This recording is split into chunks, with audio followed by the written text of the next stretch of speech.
For 20 years, the land of Israel had forgotten the sound of laughter. It was a memory worn thin, a ghost of a feeling that only the very old could faintly recall. In its place was a silence, born of terror, a hush that fell over villages whenever a cloud of dust appeared on the horizon. Dust was the herald of the Iron Serpent, the name the Israelites had given to the fearsome chariot legion of Sisera, commander of the armies of King Valerius of the Iron Dominion of Harosheth. The dominion's power was absolute, built on the crushing weight of 900 iron chariots. They were not mere vehicles of war, they were instruments of psychological subjugation. Each chariot was a beast of dark wood and gleaming metal, its wheels studded with cruel scythes that churned the earth and anything, or anyone, that stood in their path. When they moved together across the plains of Jezreel, they were a flowing river of death, unstoppable and merciless. Sisera, their master, was a man forged in the same mold as his machines, hard, cold, and brutally efficient. His name was a curse whispered in the dark, a name used to frighten children into obedience. In the small village of Ophrah, nestled in the rolling hills of Ephraim, life was a daily exercise in survival. The fields, once green and bountiful, lay fallow and scarred. Why plant what would only be taken? The looms in the houses were still, their vibrant threads gathering dust. Why weave what would only be torn from their backs? The people moved with a permanent stoop, their eyes fixed on the ground, as if afraid to meet the gaze of a sky that seemed to have abandoned them. Elam, a man whose back was bent by 80 years of labor and sorrow, sat on a stone bench outside his simple clay home. His eyes, milky with age, stared at the empty road. Beside him, his granddaughter Tamar, a girl of 10 with eyes that still held a spark of defiance, traced patterns in the dirt with a stick. "Grandfather," she whispered, her voice a small bird in the oppressive silence. "Will they come today?" Elam did not need to ask who they were. He could feel it in his bones, a familiar ache that preceded the thunder of hooves. "They always come when the moon is lean, child, when our stores are at their lowest and our hope is a flickering candle." He sighed, a sound like dry leaves skittering across stone. "Pray they are satisfied with the grain tribute and do not ask for more." But they always asked for more. An hour later, the dreaded dust cloud appeared, a churning brown stain against the pale blue sky. A tremor ran through the village. Doors were barred, children were shushed, and a collective breath was held. Soon, the sound followed a low, rhythmic rumble that grew into the cacophony of rattling iron, the pounding of 1,000 hooves, and the harsh shouts of men who knew only the language of power. A contingent of 50 charioteers, led by Sisera's brutal lieutenant Caleb, stormed into the village square. They did not slow their pace, forcing villagers to scramble for safety as the scythed wheels carved fresh wounds into the packed earth. Caleb, a giant of a man with a scarred face and a sneer permanently etched onto his lips, reined in his horses which snorted and stamped, their eyes wild. "The tribute," he bellowed, his voice scraping like a sword being drawn. "King Valerius grows hungry. Sisera demands his due." The village elder, a man named Josiah, stepped forward, trembling. He and other men carried sacks of grain, the last of their meager reserves, carefully set aside for this very purpose. They placed them before Caleb, their heads bowed low. Caleb dismounted and kicked one of the sacks.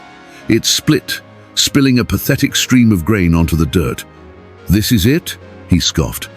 "This is what you offer the might of Harosheth. This is chicken feed." He strode past the offering and began kicking indoors. His men followed, a wave of organized chaos, ransacking homes, overturning pottery, and seizing anything of value.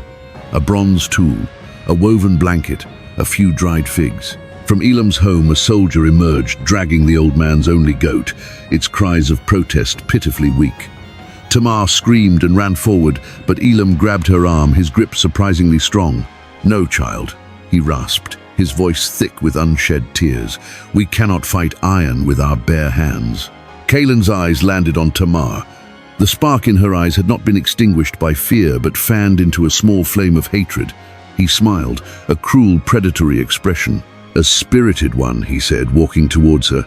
"Perhaps she would make a fine servant for the commander's wife." A wave of pure terror washed over Elam, colder and sharper than any fear for his own life. He threw himself in front of his granddaughter. "No, take me, take anything, but leave the child. She is all I have left." Caleb laughed, a harsh, grating sound. He looked from the terrified old man to the defiant girl, and then his gaze softened with a mock pity. "Keep your little sparrow, old man, but remember this fear. Let it be the taste in your mouth when you eat, and the chill in your bones when you sleep. It is the price of your existence." With a final, contemptuous glance, he signaled his men. They loaded their plunder, mounted their chariots, and thundered out of the village, leaving behind a trail of dust, despair, and broken spirits. That night, a profound darkness settled over Ophrah, a darkness of the soul. The people had surrendered their grain, their goods, their dignity. What was left? Elam held Tamar close, rocking her as she finally let her tears fall. In the depths of his own despair, a long dormant ember began to glow. He remembered stories his own grandfather had told him, stories of a God who parted seas and made walls fall, a God who had chosen Israel as his own. Where was that God now? Had he too turned his face away? Then, another thought surfaced, a whisper that had been circulating through the oppressed lands for years. It was the name of a woman, a prophetess, a judge who sat under a great palm tree between Ramah and Bethel. They said she spoke with the wisdom of the ages, that her judgment was fair, and that the Spirit of the Lord was upon her. They called her Deborah, the flame of Ephraim. Hope, fragile and tentative, stirred in Elam's heart. It was a fool's hope, perhaps the last resort of a desperate man. But it was better than the suffocating emptiness that now filled him. He looked down at Tamar, her face streaked with dirt and tears, and made a decision. "Tomorrow at dawn," he said, his voice finding a strength he thought was long gone, "we will leave this place. We will go south." "Go where, grandfather?" Tamar asked, her voice muffled against his tunic. "We will go find the woman under the palm tree," he replied. "We will go find Deborah." The journey south was a pilgrimage through a wounded land. Elam and Tamar traveled not on the main roads, which were the arteries of the Iron Dominion's power, but on forgotten goat paths and dried-up riverbeds that snaked through the hills.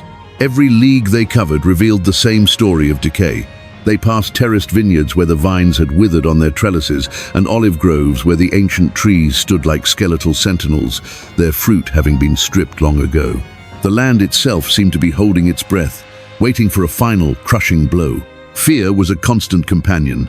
At night, they did not light a fire, huddling together for warmth in shallow caves or under the dense canopy of carob trees, starting at every rustle of leaves, every howl of a distant jackal. They ate sparingly from the small pouch of dried dates, and hard bread Elam had hidden beneath a loose floorstone in his home. He saw the toll the journey took on Tamar. The spark of defiance in her eyes had dimmed, replaced by a weary watchfulness. Yet she never complained. She would hold his hand, her small fingers clutching his, and walk on. They were not alone in their silent exodus. They saw other families, other desperate souls moving like ghosts through the landscape, all heading in the same direction. They exchanged no words, only a shared, haunted look that spoke volumes. They were all pilgrims, drawn by the last whisper of hope in a land that had none left to give. They were all going to see the woman under the palm. After 6 days of arduous travel, they crested a ridge overlooking the valley between Ramah and Bethel. Elam stopped, his breath catching in his throat. Below them, nestled in a gentle depression, was a sight so alien it felt like a dream.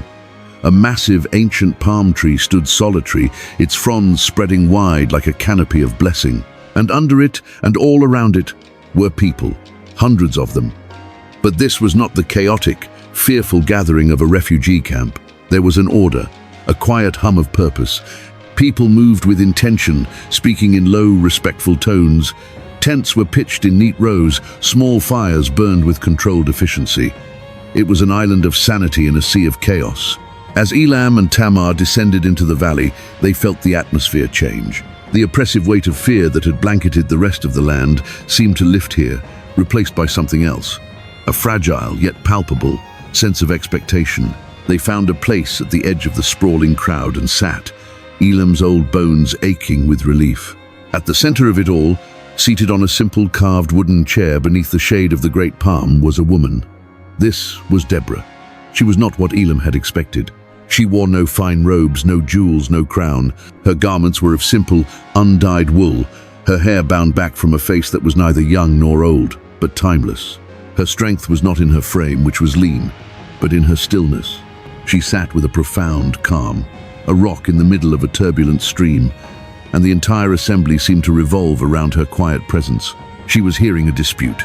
Two men, brothers by the look of them, stood before her, their faces masks of bitter resentment. The younger brother, Micah, spoke first, his voice sharp with anger.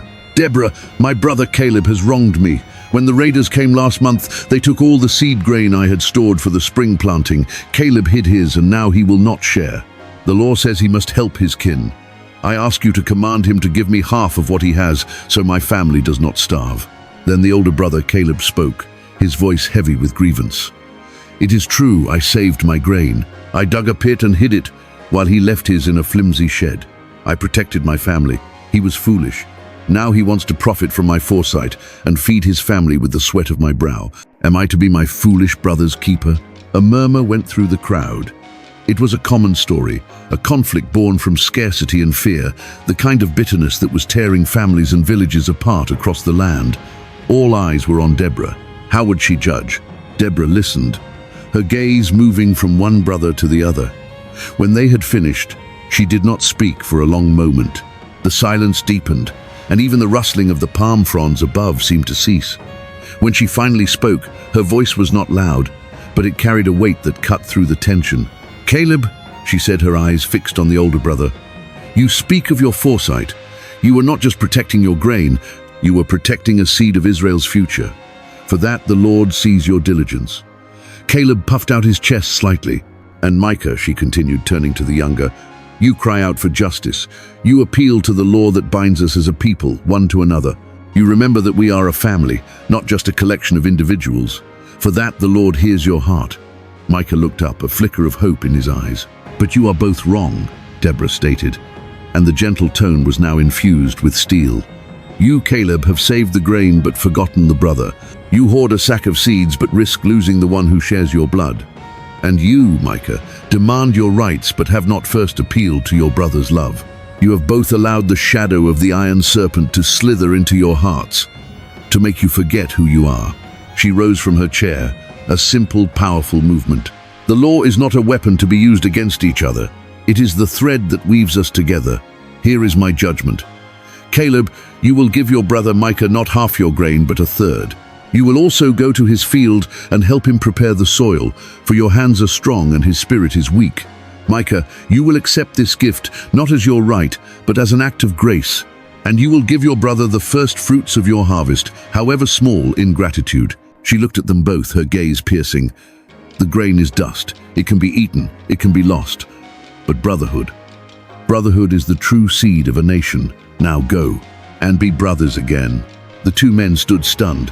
Deborah's judgment had not just divided property, it had offered a path to reconciliation. Slowly, Caleb turned to Micah, and for the first time, the hardness in his face softened. He reached out a hand. After a moment's hesitation, Micah took it. A collective sigh of relief passed through the crowd. Elam watched, mesmerized.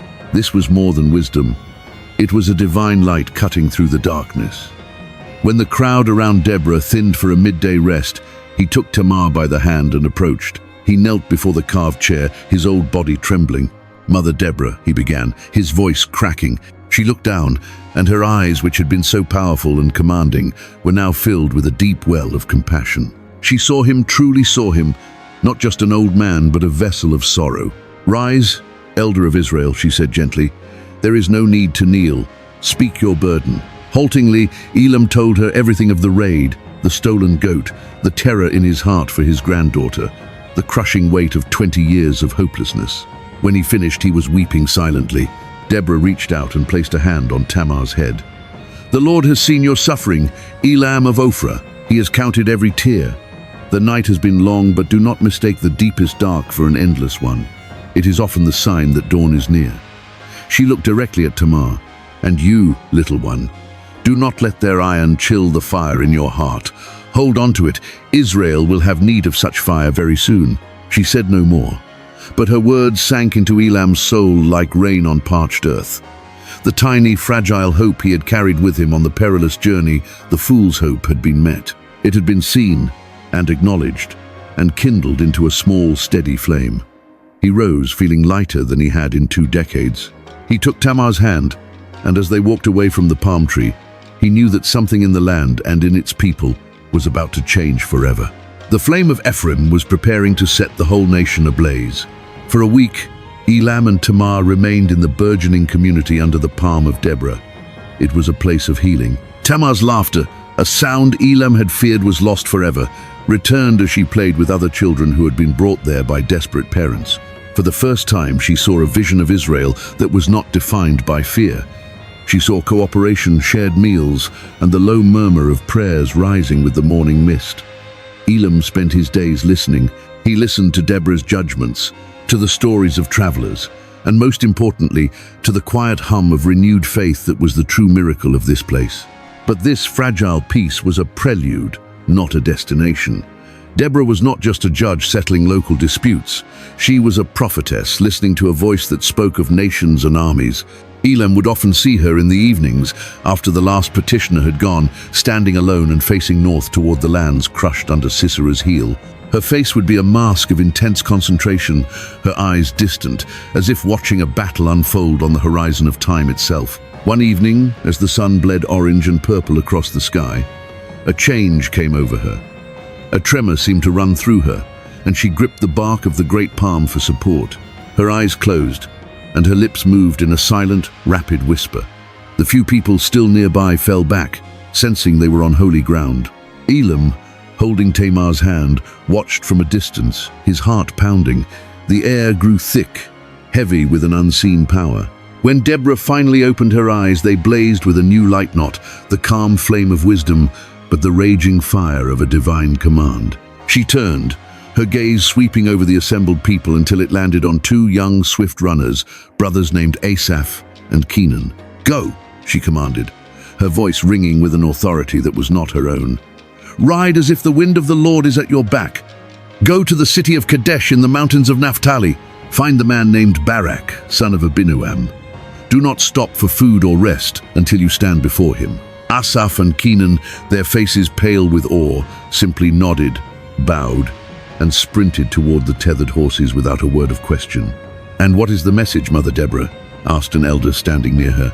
Deborah's eyes were still fixed on the northern horizon. "You are to say this to him, and these words only, 'Thus says the Lord, the God of Israel. Has he not commanded you, go, gather your men at Mount Tabor, taking 10,000 from the people of Naphtali and the people of Zebulun, and I will draw out Sisera, the commander of Valerius's army, to meet you at the river Kishon with his chariots and his troops, and I will give him into your hand.'" The words hung in the air, electric and terrifying. 10,000 men, Mount Tabor, the river Kishon, Sisera and his iron host. It was a declaration of war. A collective gasp went through the onlookers. After 20 years of silent submission, the thought of open rebellion was both exhilarating and petrifying. Elam felt a shiver of fear and excitement. He had come seeking a balm for his own small sorrow, and he had stumbled upon the fulcrum on which the fate of his entire nation was about to turn. The runners rode north, and the valley of the palm tree became a hive of anxious activity. The news spread like wildfire. Men began sharpening old, rusted farm tools into makeshift weapons. Women began weaving bandages and grinding grain for marching rations. The air crackled with a single, unifying question. Would Barak answer the call? Barak, son of Abinoam, was a man respected and feared in the northern tribes. He was not a brawling brute, but a calculating leader, a veteran of the skirmishes that had preceded the complete subjugation by King Valerius. He had seen firsthand the devastating power of the iron chariots and knew the cost of a failed uprising. For years he had counseled patience, holding back the fiery-tempered young men of Naphtali who craved a fight, telling them that to attack Sisera with their farmers' levies would be an act of mass suicide. He had prayed for a sign, a strategy, a weakness in the enemy's armor, but heaven had remained silent. He was overseeing the mending of the city walls in Kadesh when Asaph and Kenan arrived, their horses lathered, and their faces grim with the importance of their message. They were granted an immediate audience. Barak listened in his stone council chamber, his face impassive, his large hands resting on a heavy oak table. His chief lieutenants, a grizzled old warrior named Gideon and a hot-headed young chieftain named Phinehas, stood beside him. When the runners had delivered Deborah's message, a stunned silence filled the room. Phinehas was the first to break it, his hand instinctively going to the hilt of his sword. "A call to arms at last," he exclaimed, his eyes alight. "The Lord has spoken through the prophetess. We will drive the iron dogs back into the sea." Gideon, however, was more cautious. He stroked his grey beard, his brow furrowed. "Mount Tabor is a strong position," he conceded, "but the Kishon plain below is perfect ground for chariots. It is a killing field. Sisera will come, yes, but he will come expecting to slaughter us as we descend." Barak remained silent, his gaze fixed on the runners. "This message," he said slowly, his voice a low rumble. "It is from the woman Deborah." "Yes, my lord," Asaph confirmed. "She speaks for the Lord God of Israel." Barak rose and walked to an open window that looked out over the rugged northern hills. The weight of the command settled on his shoulders like a mountain. It was everything he had been waiting for and everything he feared. A frontal assault on the greatest military machine in the known world. He was a general, a pragmatist. He knew his men were brave, but they were shepherds and farmers armed with bronze-tipped spears and leather shields. They would be facing a professional army, a 900-strong tide of iron and death. Faith was a powerful shield, but could it stop a scythed wheel? 10,000 men, he mused, more to himself than to the others, from Naphtali and Zebulun, to face an army that numbers 3 times that, with chariots that can outrun and outmaneuver any infantry. "But the Lord will give him into your hand," Phinehas insisted. "The prophetess said so." "The prophetess is a woman of God, but she is miles away in Ephraim." Barak countered, his voice sharp with the strain. "She will not be the one watching the lifeblood of our tribes soak into the mud of the Kishon. I will." He turned from the window, his face a mask of conflict. He believed in the God of his fathers, but the general in him wrestled with the terrifying reality of the command. The risk was immeasurable. If they failed, it would not be another raid. It would be annihilation. Sisera would make an example of them, and Israel would be extinguished for good. He looked at the runners. "Go, return to Deborah. Tell her that Barak, son of Abinoam, has received her message." He gave them no answer. No yes, no no. He needed time. He needed more than a message delivered by 2 breathless boys. He needed a certainty as hard and real as the iron he was being asked to face. The fate of his people rested on his decision, and the silence of his unspoken answer was heavier than any word he could have uttered. The non-answer from Barak was, in itself, an answer. As Asaph and Kenan rode south again, a cloud of uncertainty descended upon the camp at the palm of Deborah. The initial fervor gave way to anxious whispers. Was the general of the north too afraid? Did he not trust the word of the Lord's prophetess? The men who had been sharpening their sickles into swords began to look at them with doubt. The women who had been preparing rations began to work more slowly, their movements hesitant. The entire enterprise, once shimmering with divine purpose, now teetered on the edge of a man's indecision. Elam watched Deborah. She showed no signs of disappointment or anger. Her calm was as deep and unshakable as the roots of the ancient palm above her. She continued her daily work, judging disputes, offering counsel, and praying. But Elam noticed a new intensity in her evening vigils. She was no longer just listening for God's voice. She was wrestling for the soul of a nation, and for the courage of its chosen general. One morning, after a night spent in what seemed to be unbroken prayer, Deborah rose with the sun. She summoned her most trusted attendants. "Prepare for a journey," she announced, her voice clear and resolute. "The mountain will not come to the prophet, so the prophet must go to the mountain." A small protected caravan was assembled. Deborah would not travel alone through the fractured land. A dozen stout men, armed with spears and slings, were chosen as her guard. Elam, his heart seized by a sudden, inexplicable boldness, approached. "Mother Deborah," he said, bowing his head, "I am old, and my strength is little, but I know the hidden paths of the north. Let me and my granddaughter accompany you. I can guide your guard around the Dominion's patrols." Deborah looked at him, and then at Tamar, who stood beside him, her eyes wide. A flicker of a smile touched Deborah's lips. "Your faith is stronger than you know, Elam of Ophrah. And perhaps it is fitting that the old and the young bear witness to the rebirth of Israel. You may come." The journey north was the reverse of Elam's desperate flight, but it was no less perilous. They moved with purpose, Elam's knowledge of the terrain proving invaluable.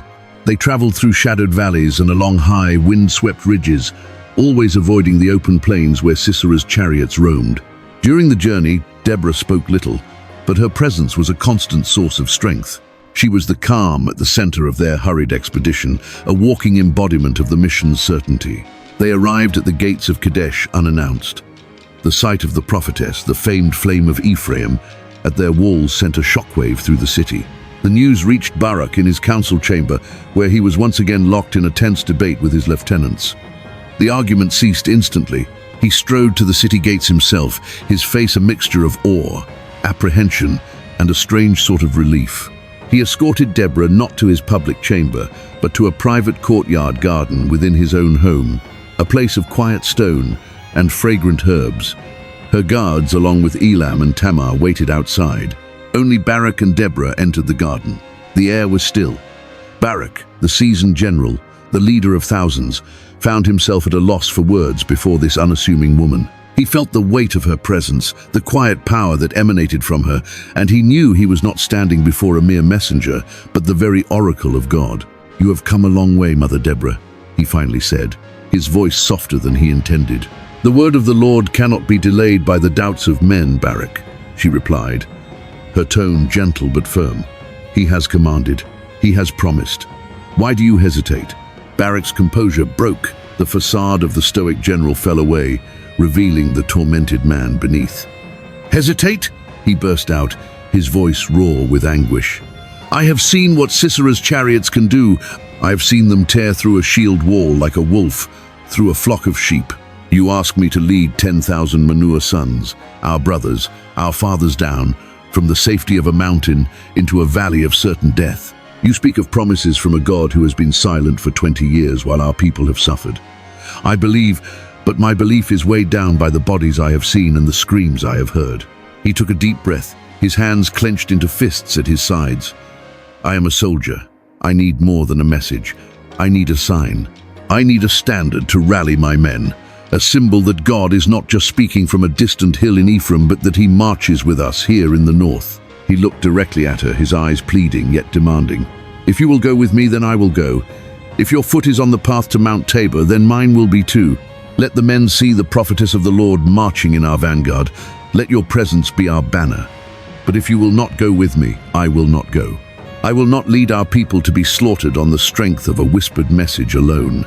It was a bold, almost audacious condition. He was placing the burden of proof squarely on her shoulders. Deborah looked at him, and her eyes held no judgment, only a deep, sorrowful understanding. She understood the fear of the soldier, the terrible responsibility of the commander. She knew he was not testing her, but testing the very reality of God's intervention. "I will go with you, Barak," she said, and her voice was as solemn as an oath. The relief that washed over Barak's face was immediate and profound, but Deborah was not finished. "I will go," she repeated, and a new prophetic fire entered her eyes. "But know this, because you have set this condition, because you have needed my presence to bolster your faith, the path you are about to walk will lead to a victory that will not be your own. The honor for this day will not fall to you. The Lord will deliver Sisera, the great commander, the terror of the iron serpent, into the hands of a woman." Barak stared at her, the meaning of her words slowly sinking in. The glory of felling the great Sisera, the ultimate prize for any warrior, would be denied him. He would be the instrument, but not the hero. He thought of his reputation, of the songs that would be sung, of the histories that would be written. A pang of pride, sharp and bitter, shot through him. But then he looked at Deborah's unwavering face, and he saw the truth in her words. This was not about him. It was not about glory. It was about the liberation of his people. He bowed his head, a gesture of complete submission. "So be it," he said, his voice a low whisper. "Let the Lord's will be done." When they emerged from the garden, the change in Barak was visible to all. The conflict was gone from his face, replaced by a steely resolve. He strode to the city's central square and climbed the steps of the assembly hall. "Men of Naphtali," he roared, his voice booming across the square, carrying to the farthest corners of Kadesh. "The time for hiding is over. The Lord God of Israel has called us to war. Send word to our brothers in Zebulun. We march for Mount Tabor at dawn. For Deborah, the prophetess of the Lord, marches with us." A cheer erupted from the crowd, a single explosive roar of hope and defiance that had been suppressed for 20 long years. It was the sound of a nation waking from a nightmare. Elam, standing in the crowd with Tamar on his shoulders, felt the cheer resonate deep in his soul. He looked up at the small, determined figure of Deborah standing beside the general, and he knew that the iron serpent was about to face a fire it could not comprehend. The news of Barak's call to arms, sanctified by the presence of Deborah, spread through the northern hills like a cleansing fire. From the forested slopes of Naphtali and the fertile valleys of Zebulun, the men came. They were not a polished army. They were shepherds with slings worn smooth by years of protecting their flocks, farmers whose hands were calloused from the plowshare, and woodsmen who carried axes that had felled great oaks. They came with old bronze spears pulled from dusty rafters and leather shields stiff with age. Their armor was their sun-hardened skin, and the fierce, rekindled hope in their eyes. They converged on the flat, broad summit of Mount Tabor, a green mountain that rose like a giant altar from the Jezreel Valley. Within days, a sprawling camp of 10,000 men covered its peak. Barak, a master of logistics and terrain, organized them into companies. He and his lieutenant Gideon moved through the camp ceaselessly, their voices hoarse from shouting orders, assigning positions and turning a hopeful mob into a cohesive fighting force. Deborah was the soul of the camp. She did not direct the military maneuvers. That was Barak's domain. Instead, she moved among the men, a quiet, reassuring presence. She spoke with the young and terrified, reminding them of the Lord's power. She prayed over the sick and the injured. She sat with the elders of the tribes, her wisdom forging a unity among them that had been fractured for generations. Under her gaze, the men began to see themselves not as a desperate militia from disparate tribes, but as the unified army of Israel. Elam and Tamar found their place in the bustling camp. Tamar, with her quick feet and fearless nature, became a messenger, carrying water and scraps of news between the companies. Elam, using his aged wisdom, helped organize the supply trains, ensuring the meager resources were distributed fairly. For the first time, he felt he was part of something larger than his own survival. He was helping to build the engine of his people's liberation. But as the army of Israel gathered on the mountain, a darker force was stirring below. The news of the rebellion had reached the ears of Sisera in his ironclad fortress at Harosheth. The source of the information was a man named Deborah, a Kenite chieftain whose clan had a long-standing, if uneasy, peace treaty with King Valerius. Deborah, a man who valued survival above loyalty, saw the Israelite uprising as a foolish gamble and reported their movements to Sisera, hoping to curry favor. Sisera received the news not with alarm but with a contemptuous smile. 10,000 sheep have gathered on a hill, he sneered to his assembled captains, and their shepherd is a man who was too afraid to act without a woman holding his hand. They have chosen their own graveyard. His confidence was absolute. The Jezreel Valley, stretching out before Mount Tabor, was flat, open ground, perfect terrain for his chariots. The river Kishon, currently a gentle, meandering stream, posed no obstacle. He envisioned the battle with cold, clinical precision. The Israelites would descend from the mountain, their ranks disordered by the steep slope. His chariots would charge, a wave of iron and scythes, and shatter their lines in a single devastating assault. It would be less a battle and more an execution. "Summon the host," Sisera commanded, his voice ringing with arrogance. "All 900 chariots, every legion of foot soldiers, we will march to the Kishon. We will turn that river red with the blood of rebels and grind their bones into the mud. We will make an example of them so thorough that the name Israel will be a cautionary tale for 1,000 years." The war machine of the Iron Dominion roared to life. From the garrison city of Harosheth Hagoyim, the legions marched. The earth trembled as the 900 chariots rolled out, a terrifying spectacle of power.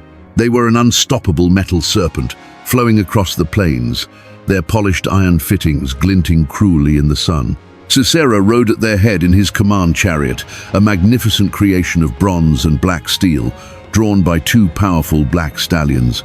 He felt the familiar thrill of impending victory, the absolute certainty of his own invincibility. On the summit of Mount Tabor, the Israelite sentries watched the enemy's approach. They saw the dust cloud first, a vast, growing stain on the horizon. Then came the glint of metal, 1,000 pinpricks of light that coalesced into a shimmering, deadly river.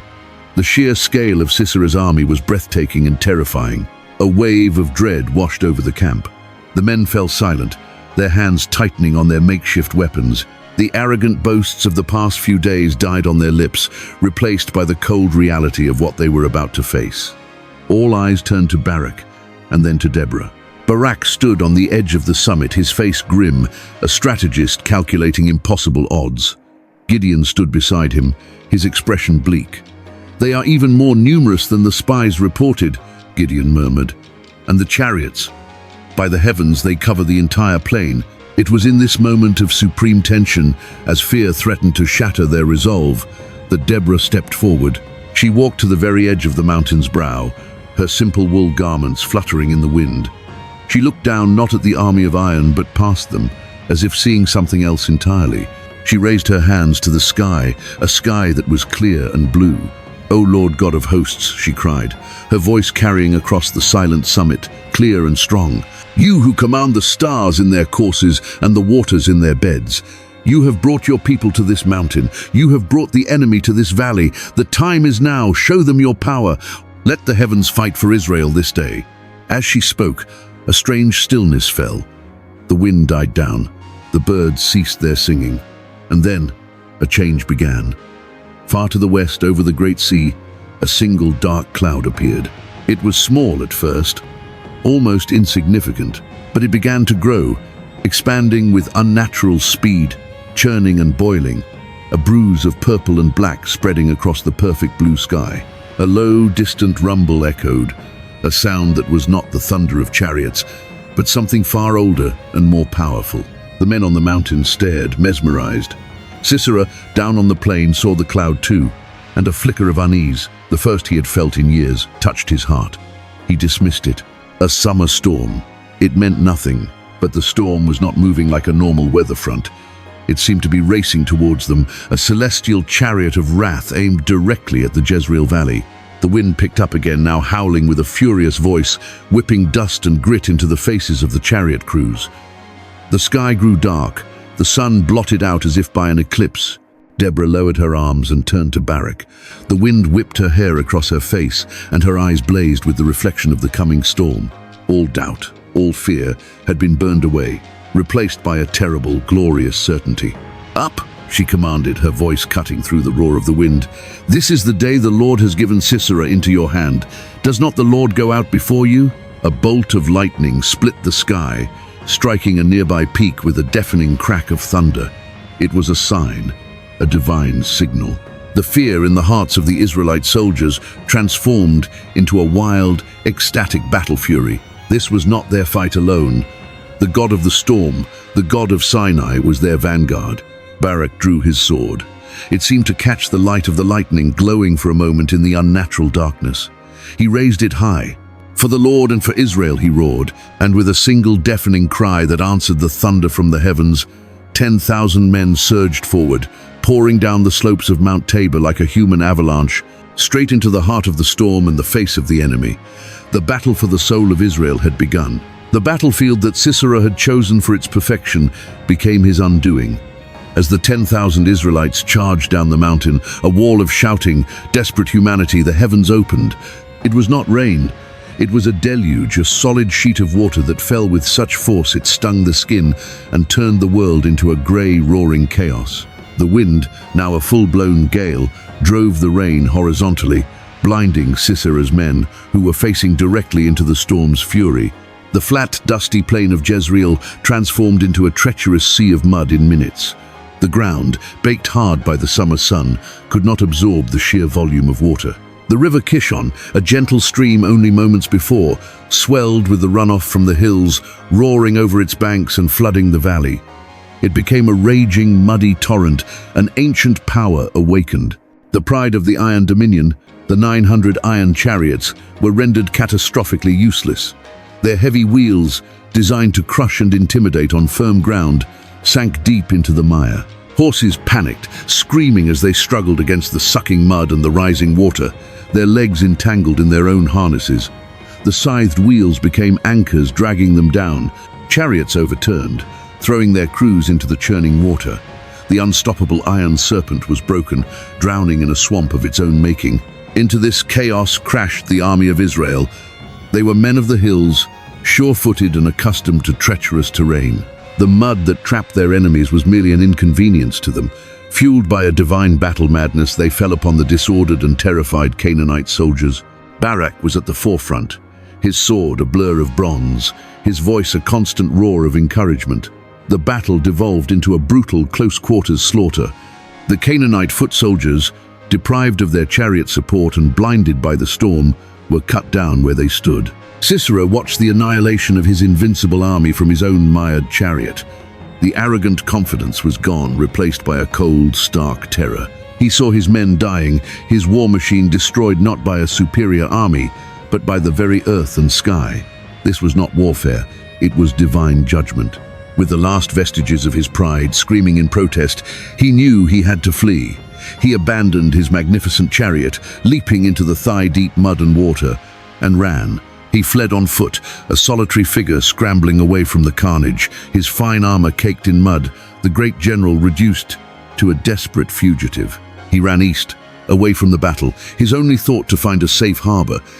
He remembered the Kenite encampment of Deborah, but he also remembered another, smaller, more isolated camp belonging to a man named Heber, a Kenite who had separated from his clan and pitched his tent in the relative peace near the oaks of Zanaim. Heber's clan had a treaty with King Valerius. Heber's tent would be a place of refuge.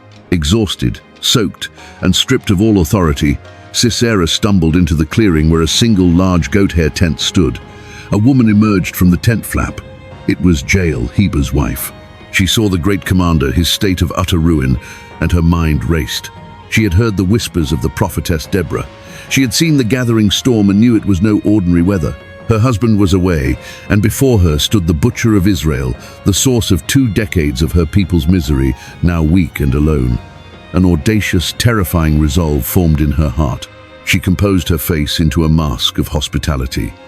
"Come in, my lord," she said, her voice steady. "Come in to me, do not be afraid." Sisera, seeing a friendly face and hearing words of welcome, staggered into the tent's dry interior. Jael brought him a heavy blanket to cover his shivering frame. "Water," he croaked, his throat raw. "Just a little water." Jael did one better. She opened a fresh skin of milk, thick and rich, and gave it to him to drink. The creamy milk was a balm to his exhausted body, a final act of comfort that lulled his suspicions. He lay down on a pile of soft rugs, the heavy blanket covering him. "Stand at the door of the tent," he commanded, a faint echo of his former authority in his voice. "If any man comes and asks you, 'Is there a man here?' say, 'Number.'" "No." "I will, my lord," Jael promised.